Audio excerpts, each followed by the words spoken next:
update Indonesia hari ini menurut Simbah resminya seperti apa? Indonesia hari ini. Apanya?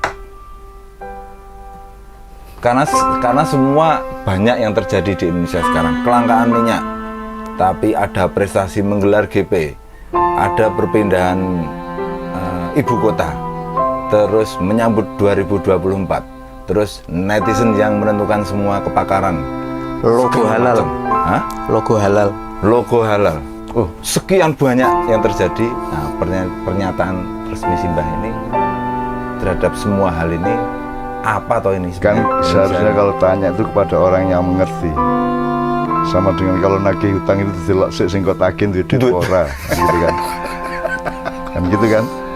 Jadi kan resminya saya tidak mampu menjawab itu untuk resminya gitu. Iya. Tapi kalau yang ditanyakan adalah perasaan adik, itu kira-kira Perasaan gimana? Simbah bagaimana tentang Saya itu justru kagum-kagum aja sama Indonesia. Kagum, percaya kepada cintanya Allah kepada bangsa Indonesia. Yang saya ambil malah itunya gitu loh. Mau kejadian apa saja Indonesia tetap tidak hancur.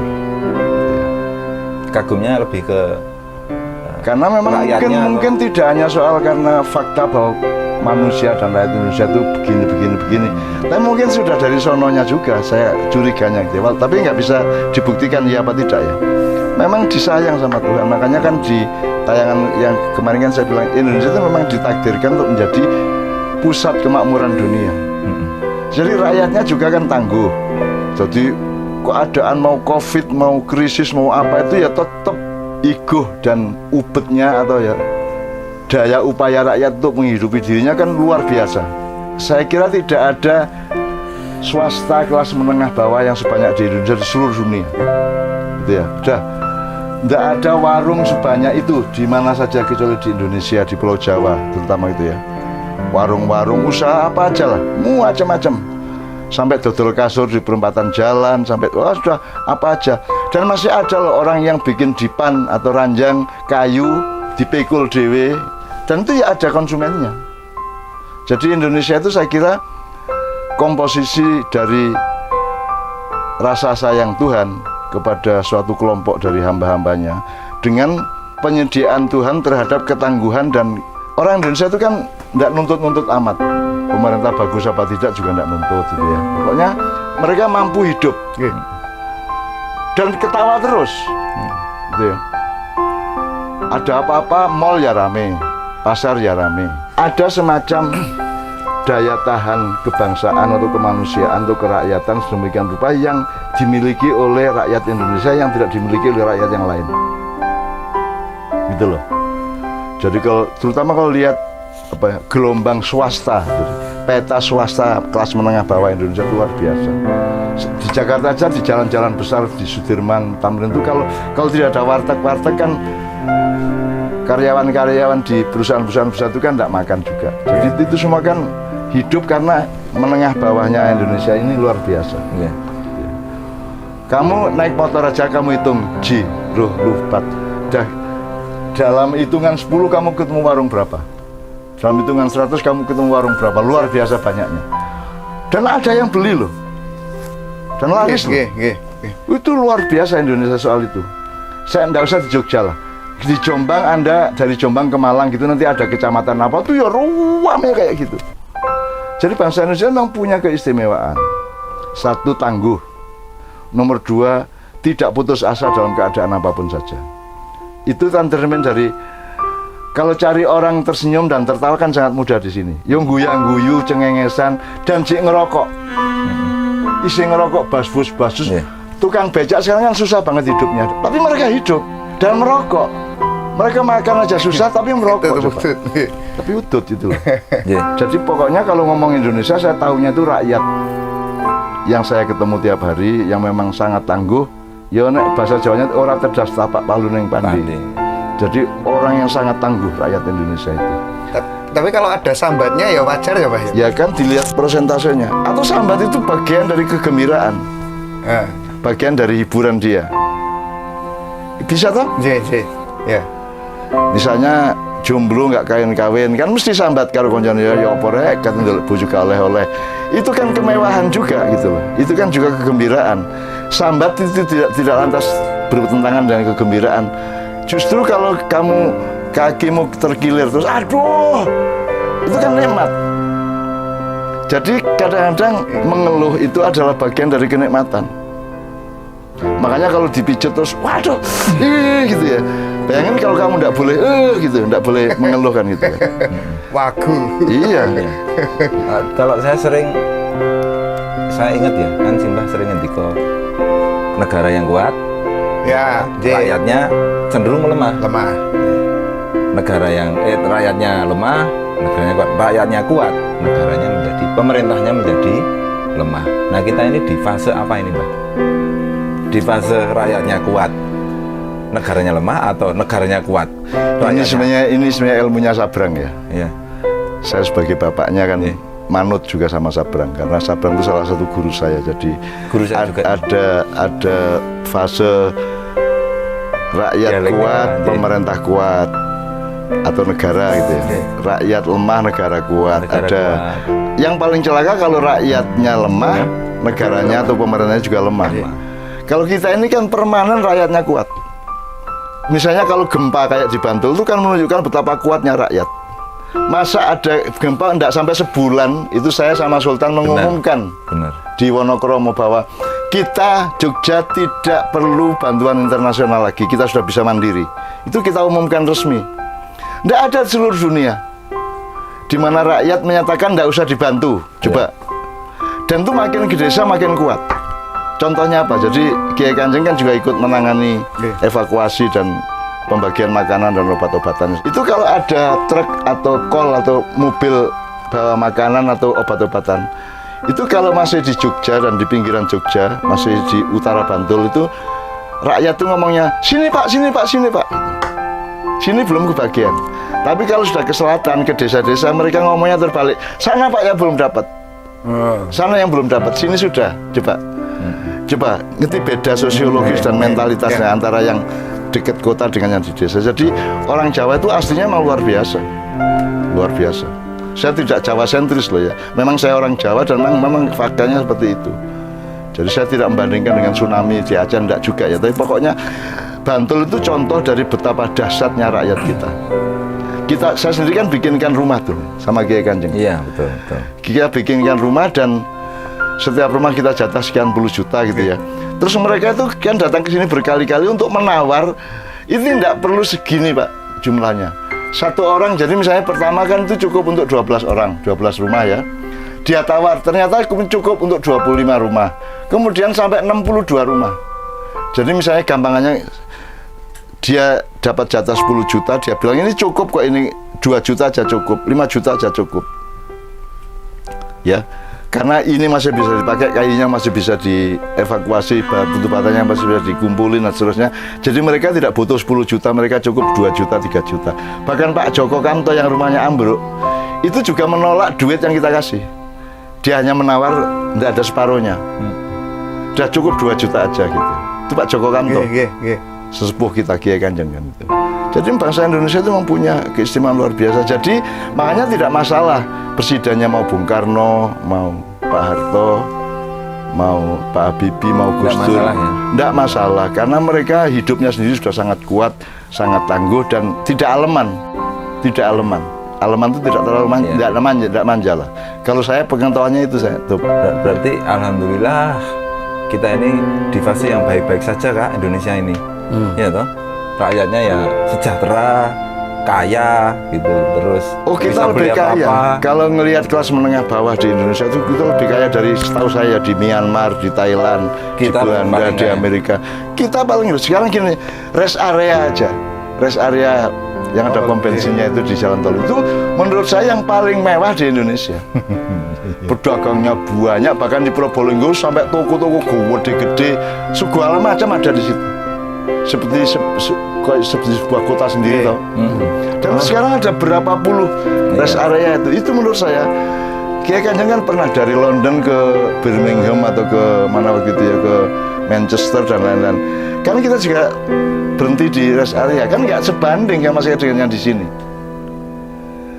tokonya warungnya cuma satu, pilihannya cuma itu. Dok, di sini kan macam-macam ada semua. Meskipun rest area kecil di sebuah pelosok ya, tetap macam-macam. Jadi orang Indonesia itu daya hidupnya tidak tertandingi. Ya. Nah, dan Allah memberikan kekayaan alamnya yang juga tidak tertandingi di seluruh dunia. Tapi itu kan negatifnya adalah kita menjadi agak sedikit manja secara kelompok, tapi tidak manja secara pribadi. Jadi orang Indonesia itu bisa aja iso ono ae dalane gitu ya. Ditambah Allah itu kan juga punya sifat min yarzuqu min haitsu la yahtasib. Allah memberikan rezeki melalui jalan yang tidak kamu duga-duga. Semua orang kan kalau ketemu kita, saya itu juga susah cari uang selama Covid, tapi ono ae ada aja. Tetap survive aja kita itu. Jadi saya kira itu faktornya tidak hanya soal ekonomi negara, tapi satu karena rakyatnya memang demenake gitu ya. Rakyatnya memang kondusif, memang kuat.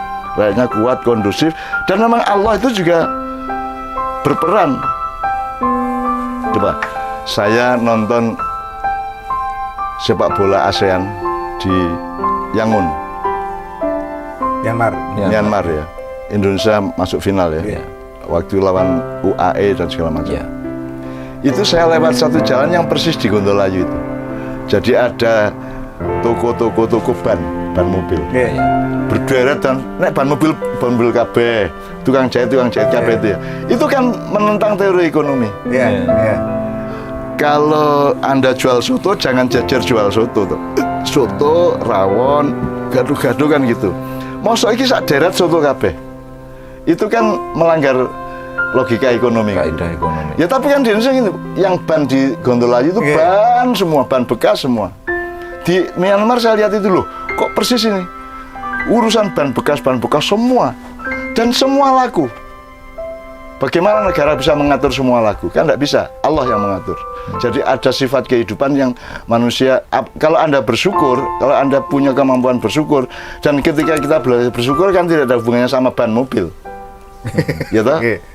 Tapi kalau Anda menjadi manusia yang sering bersyukur dan pandai bersyukur, maka Anda akan menemukan bahwa warungmu, jualanmu, ekonomimu, nafkahmu itu sama Allah diterapkan rumus min haitsu la yahtasib itu.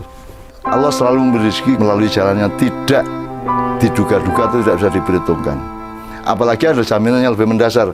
Tidak ada makhluk melata di muka bumi. Melata ya termasuk melata itu maksudnya untuk Doni melata kok ini. Hanya melata. Vertebrata. Ya, yang tidak dijamin rezekinya oleh Allah. Jadi yang penting kita itu jangan kehilangan kontak dengan Tuhan. Nah, Ya, syukur kontaknya itu diisi dengan rasa syukur dan dihitung. Tiap hari itu kalau bisa dihitung, gimana? Misalnya saya menderita ya, tapi saya tidak bisa bilang sama Allah saya menderita. Karena yang lebih menderita dari saya lebih banyak. Mungkin saya ditimpa kedengkian, orang tidak suka sama saya, orang dengki sama saya, sehingga saya tidak bisa diterima di mana-mana gitu ya. Semenderita-menderitanya saya masih lebih menderita Sayyidina Ali yang matinya dibunuh ketika sujud pakai gagang pedang, kemudian anaknya diracun istrinya sendiri, anaknya satunya dipotong kepalanya dan dipisahkan dari badannya ribuan kilometer. Bagaimana saya bisa bilang bahwa saya menderita? Jadi bagaimana saya mengeluh kepada Allah? Nggak bisa dong. Oh ponun gitu kan, itu kan perasaan adik saja gitu. Yang lebih menderita itu Yesus itu menderita, Nabi Isa menderita, Nabi Ayub itu kudisan 18 tahun seluruh tubuh coba. Nabi loh gue. Nek gue pantas tau. Wong gue ora kudisan kok tato-tato gitu. Jadi kita itu tidak menderita pun.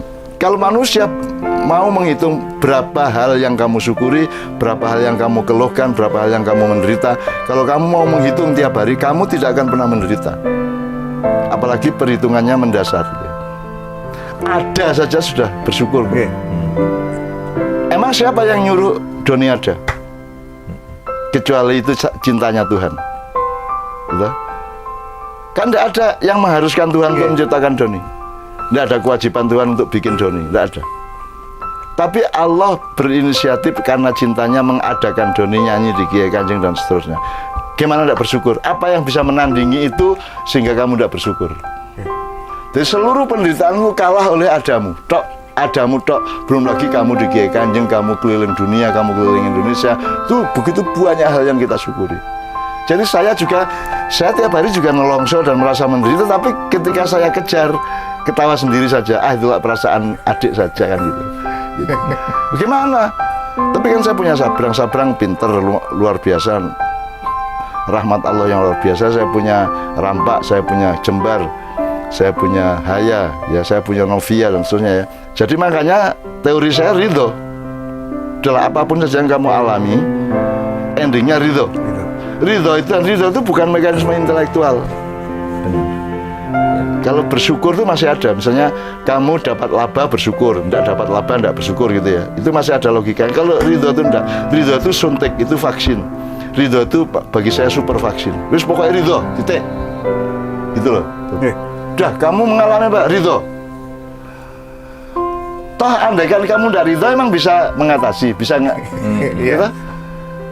Jadi sekarang ada masalah politik, ada pemilu 2 tahun lagi, sekarang ada 2 kelompok oligarki di Jakarta yang mulai merintis untuk bersaing. Ya. Terus nanti yang bermusuhan akan kompak, karena ini ada 2 kelompok bermusuhan, tabrakan dan hina-hinaan terus. Suatu hari mereka kompak karena atasannya ini sama atasannya tandem, satu jadi cawapres, satu jadi capres. Mereka terpaksa kompak. Tapi semua itu kamu setuju atau tidak setuju, emang kenapa? Ridho aja. Makanya ilmu saya terakhir yang ingin saya kasih kepada anak cucu adalah ridho. Ridho itu tidak sama dengan setuju loh. Aku takon, kamu setuju nggak ada koruptor? Nggak. Tapi ridho, nggak apa-apa. Karena sudah terjadi, berarti Allah sendiri kan tidak menghalangi, gitu. Allah saja nggak menghalangi kok kamu well kan, kan gitu kan. Allah saja nggak menghalangi loh. Ada koruptor, ada penindas, ada macam-macam, ada orang dolim, ada orang sombong, ada orang menghina kita dan seterusnya kan. Kita nggak bisa mengatasi dan Tuhan juga tidak menghalangi. Buktinya terjadi kok. Ya. Buktinya terjadi kok. Tuh. Terus kalau kita berdoa sama Tuhan juga belum tentu terus orang itu dihukum. Jadi saya juga tidak pernah minta orang dihukum. Ya. Dan saya tidak pernah minta orang yang menyakiti saya oleh Allah dijadikan kualat apa enggak. Saya sudah menyatakan di Padang Bulan kemarin di Mojopat, saya ridho. Bahkan kamu bunuh saya ridho. Karena semua yang kamu lakukan dan apapun yang terjadi di muka bumi, kalau Allah tidak menghendaki kan tidak terjadi. Kalau Allah sudah mengizinkan itu terjadi, mau apa saya? Satu-satunya jalan adalah ridho. Sayyidina Ali ketika dibunuh kayak ridho dia. Ridho. Karena itu kan ketentuan Allah akhirnya kan. Bahwa Allah setuju apa tidak kita tidak tahu, tapi pokoknya kita ridho. Makanya ridho itu menurut saya itu vaksin super. Terus disuntik wae, ridho ngono wae. Sugesti aja. Tidak pakai pikiran, pokoknya ridho ngono wae. Kamu difitnah di kampung, terus kamu tidak ridho, kamu marah, kamu tidak terima, aku apa ke? Mau kamu bunuh, mau kebakar rumahnya? Tidak semua kan? Semua responmu terhadap kedoliman itu kan juga tidak akan kamu lakukan. Jadi sudah disuntik aja ridho. Jadi vaksin ridho namanya. Gitu kira-kira.